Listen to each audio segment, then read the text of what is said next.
Good evening. I'm Nima Rajan, and this is Forum Daily for Tuesday, January 10th. And tonight, we begin with the Three Amigos Summit, which began in Mexico City today. Prime Minister Justin Trudeau is taking part in talks this week with U.S. President Joe Biden and Mexican President Andrés Manuel López Obrador. The three leaders are expected to touch on a variety of issues, including migration, trade, and climate change. Meanwhile, the White House confirmed today that President Joe Biden will make his first official visit to Canada in March. Police in British Columbia confirm an officer is dead and another critically injured after an overnight avalanche. It happened near Caslow in southeastern BC. Now, this is where the two officers were traveling by snowmobile. Both were officers with the city of Nelson, which is about 70 kilometers south of Caslow. More details are expected to be released in the coming days. All right, switching gears to a new report which says Canada will see its weakest level of home sales in more than 20 years in 2023.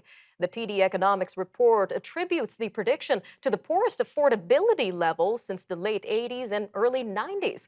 One economist says home sales will hit their bottom sometime early this year. This with steep declines expected in most of the Atlantic provinces, Ontario and BC. Rishi Sondhi says lesser drops will materialize across the prairies and in Newfoundland and Labrador. And it looks like finding affordable housing in the territories is getting harder. Now, this is according to the Canada Mortgage and Housing Corporation Northern Housing Report for 2022, which found housing costs are rising and fewer rentals are available in the territorial capitals while demand is increasing. In Whitehorse, for example, the demand for housing is outpacing supply due to population growth and labor market improvement. The average price of a single detached home reached a record high in the second quarter of last year. This while rents rose and the vacancy rate fell below 1%. On the East Coast, Nova Scotia's wait list of residents in need of a family doctor or nurse practitioner has reached more than 129,000 people. Data released yesterday shows that the list has grown by more than 4,000 people between December 1st and January 1st. The wait list has grown by more than 46,000 people year over year. This with about 83,000 people registered as needing a family doctor in January 2022. Liberal leader Zach Churchill says he's concerned by the growing list, and he blames the increase on the government's removal of a family doctor incentive program in central Nova Scotia. A Winnipeg hospital resumed visits this morning after a fire there sent a patient and 4 staff members to urgent care. It happened early yesterday morning at the Victoria Hospital. It forced the evacuation of the entire 6th floor. While the blaze was quickly put out, the sprinkler system was set off, causing electrical issues and some flooding. The cause of the fire is being investigated. All right, well, meanwhile, virtually all digital systems have been restored at a major Toronto hospital network after an outage. A University Health Network spokesperson says the outage was not the result of a cyber attack. It notes that the problems were caused by internal communications between systems. Jillian Howard says there was no breach of patient data. UHN is one of the largest healthcare networks in North America. It operates 3 major hospitals and a number of other facilities.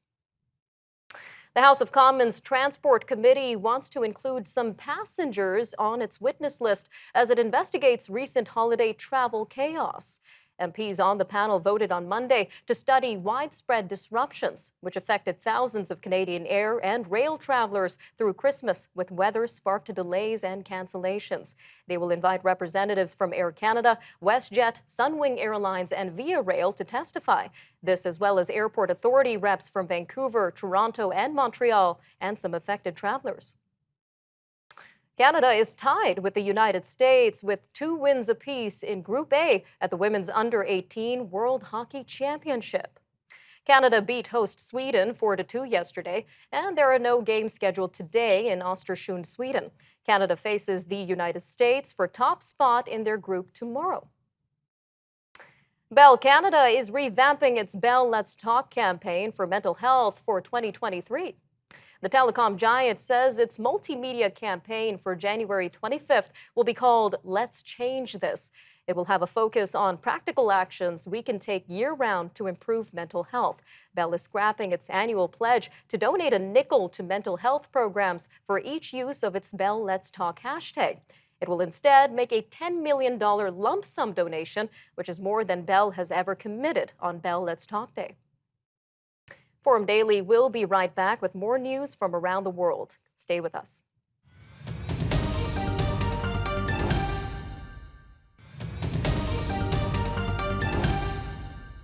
An organization that supports those with developmental disabilities is marking a milestone in its 50th anniversary.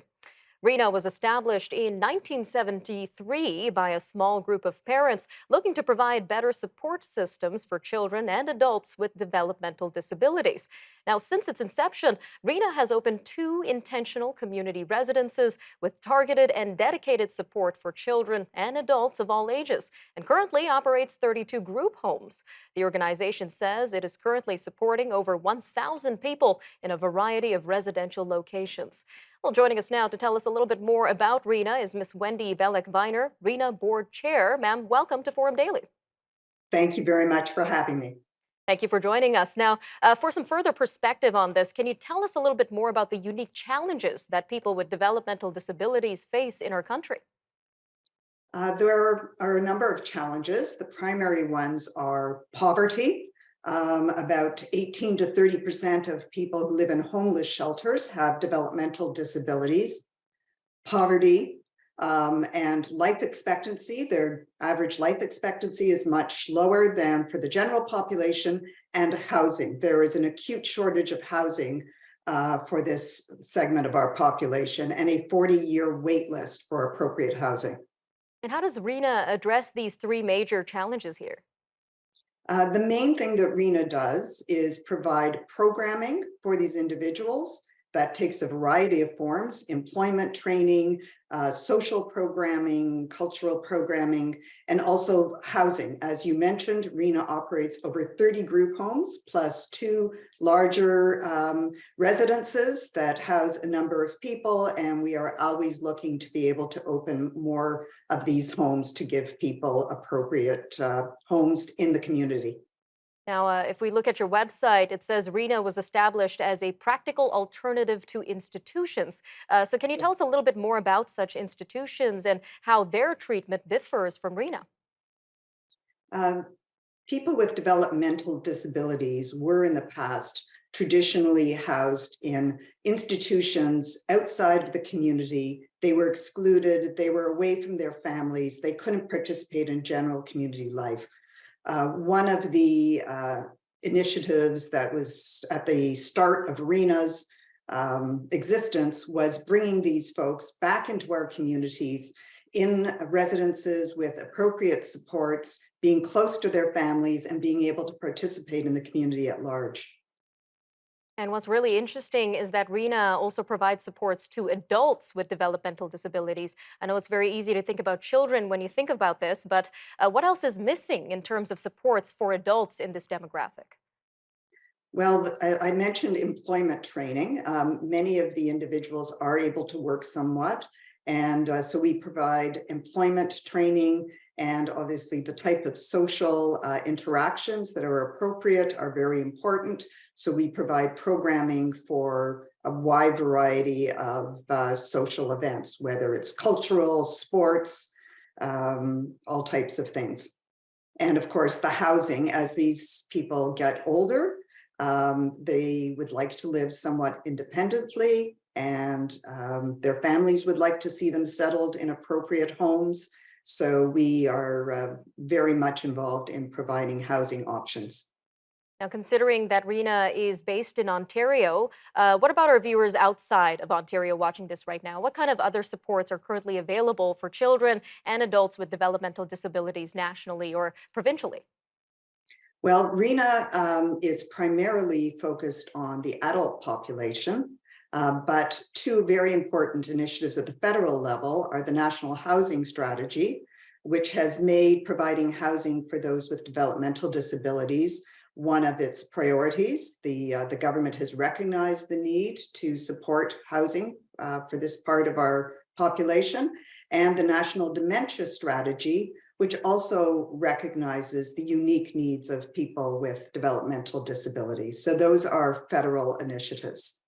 All right, Ms. Bellack-Viner, just about 30 seconds left here, but how can our Canadian viewers get involved with the work of Reena?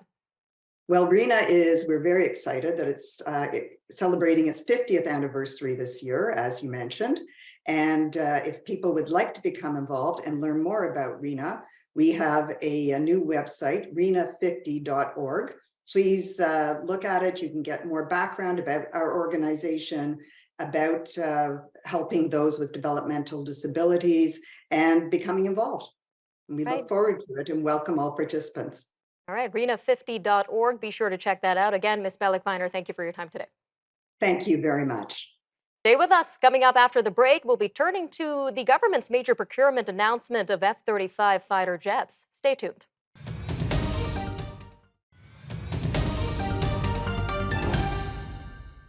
Canada is buying 88 new F-35 fighter jets at an estimated cost of $19 billion.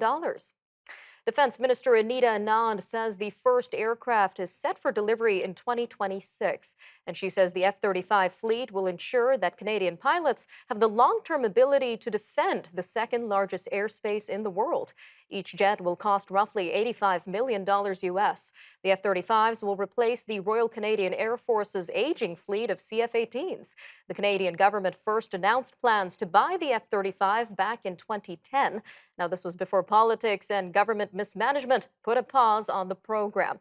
Well, with us now to discuss the F-35 procurement process and ways to improve the situation is Mr. Alan Williams, a procurement expert and president of the Williams Group. Sir, welcome to Forum Daily. Nice to be here. Thanks for having me. So quite the long time coming with these F-35s, sir. As we mentioned, Canada announced these plans to acquire the F-35 back in 2010. It's now 2023. So can you please unpack this super long, bumpy journey for our viewers? Well, it's not too complicated, actually. And it's a business case, maybe Harvard would like to use or some other school, on what happens when you try to manipulate the system. So if you recall, back in 2010, July 16th to be specific, the then Minister of National Defense took great pride in announcing that they were going to buy the F-35. Now, he announced that they were going to buy it without a competition. And Canada is the only country in the world where we have legislation that basically says you must compete unless certain specific conditions arise. None of those were applicable here. So in fact, it was illegal for him to try to sole source it at the time. But even more important than that, in 2010, the F-35 program was in its embryonic stages of development. No one knew what it was going to finally cost, and no one knew what it was going to do. And so to simply say they were going to spend how much money we didn't know to buy something that we didn't know what it was going to deliver made absolutely no sense. And following the announcement, the government made a lot of comments to try to justify it. And having been the person that really got Canada into the program, I was aware that they were all misleading comments. And I began to take offense. If the government wanted to do something that I thought wasn't smart, that's one thing. But to mislead the Canadian public, I don't think there's any justification for that. So I got on the airwaves, TV, wrote articles, and eventually it caught on. And of course, then the AG got involved, and the Parliament Budgetary Office got involved, and the Harper government stopped it at that time. Liberals came in, made the kind of ridiculous comment that they were going to run a competition but wouldn't allow the F-35 in it, which of course makes no sense. You can't have an open, fair, and transparent competition and before starting exclude somebody. But finally, they got their act together and ran a competition. And here we are, 13 years later, having picked the winner. All right, quite the long journey indeed. A quick 2 minutes left here, sir, but I know that you've released some information on how Canada can improve its overall defense procurement process. Can you share with us these recommendations? Sure. Well, I think the most fundamental issue to understand is we are the only country in the world where there is no single minister accountable for defense procurement. If someone has children, if you tell your three kids to take out the garbage, likely no one's going to do it. If you pick one particular child, you have more of a chance. The same thing here. We have no minister accountable for the procurement process. And the government cynically sort of bounces the ball back and forth between each minister and complains how complex the process is. Well, it's complex because they haven't simplified it. And if they until they hold one minister accountable, this process will never be as good as it should be. When you don't have a minister accountable, you don't have performance measures. We all know that if you want to improve a process, measure it. And without one minister responsible, you can't measure it. So I think those are the fundamental things that you have to, there are other things, but until you fix those things, don't expect the process to be better than it is. All right, Mr. Williams, it looks like we've got just about 20 seconds left here, but any last comments or opinions when it comes to the situation? Well, I think the biggest risk now, frankly, is the cost. This program is 19 billion to buy, but 70 billion to buy and maintain. If you add that on to the over 300 billion to build the ships, frankly, there is no money left over. Just to be more blunt, the capital cost of 19 here and about 85 for the ships, that's Mhm. over $100 billion, right? There's only $5 billion a year in the budget. These two programs exceed the available funding for everything. All right, stay with us. We'll be right back after the break.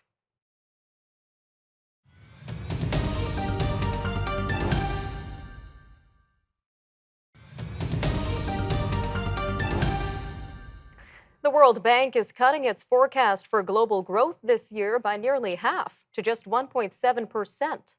It is warning that the global economy will come perilously close to a recession this year, which will be led by weaker growth in all the world's top economies. If the forecast proves to be true, it would be the third weakest annual expansion in 3 decades. China has stopped issuing new visas for Japanese and South Korean travelers. This comes after both countries recently imposed COVID-19 testing requirements for Chinese visitors. It's not clear why South Korea and Japan have been singled out, nor whether the suspensions will be expanded to other countries. At least 10 countries, including Canada, have recently imposed new testing requirements for travelers from China. Now, this is over concerns about rapidly spreading outbreaks there. Meanwhile, Ukrainian officials say Russian forces are escalating their onslaught against Ukrainian positions around the wrecked eastern city of Bakhmut. The officials say the intense attack is bringing new levels of death and devastation in the nearly 11-month-long battle. Ukrainian President Volodymyr Zelensky said there is almost no life left there. Turning to tensions in Brazil, where chants of no amnesty was the rallying cry for thousands of Brazilians who streamed into the streets of Sao Paulo and Rio de Janeiro on Monday afternoon. They were demanding retribution against supporters of the far-right former President Jair Bolsonaro, who stormed Brazil's Congress, Supreme Court, and presidential palace on Sunday, and those who enabled the damaging rampage. Brazilian police have rounded up roughly 1,500 rioters. At least 13 people have died after new anti-government protests broke out in southeastern Peru. It is the highest death toll since unrest broke out early last month after the removal and arrest of President Pedro Castillo. That came in response to Mr. Castillo's widely condemned attempt to dissolve Congress and head off his own impeachment. Those loyal to the ousted leader are demanding immediate elections in neglected areas of the South American country. All right, moving to Iran now, which has imposed a tough sentence on a Belgian aid worker convicted of espionage after a closed-door trial. State media report that the 41-year-old man, Olivier Van de Castile, received a sentence of 40 years in prison. This as well as 74 lashes and a $1 million fine. Iran has detained a number of foreigners and dual nationals over the years, accusing them of state security offenses and imposing stiff sentences after secretive trials. Rights groups say the defendants are being denied a due process. Today, a Romanian court upheld the 30-day detention of controversial social media influencer Andrew Tate. The 36-year-old British American citizen is being held on charges of human trafficking, rape, and being part of an organized crime group. A judge earlier extended Mr. Tate's arrest period from 24 hours to 30 days. Mr. Tate has reportedly lived in Romania since 2017. He was previously banned from various social media platforms for expressing misogynistic views and hate speech. More than 200,000 people are without power as a series of deadly storm systems continue to hammer California. Tornado warnings have been issued for some areas of that state, while other regions at higher elevations are bracing for heavy snow. A flood watch has been issued for the entire San Francisco Bay Area and others nearby, as heavy rain is in the forecast for tomorrow. At least 14 people have died since the storm started last week. A new study suggests that seniors who get the Omicron-fighting COVID-19 booster will slash their risk of hospitalization by 81%. Israel's Clalit Medical Group is studying Pfizer's bivalent vaccine, which is tailored to fight off variants of Omicron. Study co-author Dr. Ronan Arbel says the booster provides extra protection to those over age 65, which could prevent hospitalization and even death. Islam's annual Hajj pilgrimage in Saudi Arabia will return to pre-pandemic levels this year. The move comes after restrictions saw the annual religious commemoration curtailed over concerns about the coronavirus. Now, that's according to an announcement from the kingdom on Monday night. Before the pandemic, the pilgrimage drew millions each year to Islam's holy city of Mecca. And the Golden Globes return tonight after a one-year hiatus. It's more like a one-year audition for the award show as it tries to earn back its relevancy after an ethics and diversity scandal. Stars and studios alike boycotted last year's ceremony, and NBC opted not to televise it. The Globes will be broadcast tonight from Beverly Hills and will also be live-streamed for the first time. All right, I'm Nima Rajan, and that'll do it for your look at national and international news for today. Take care, Canada. We'll see you next time on Forum Daily.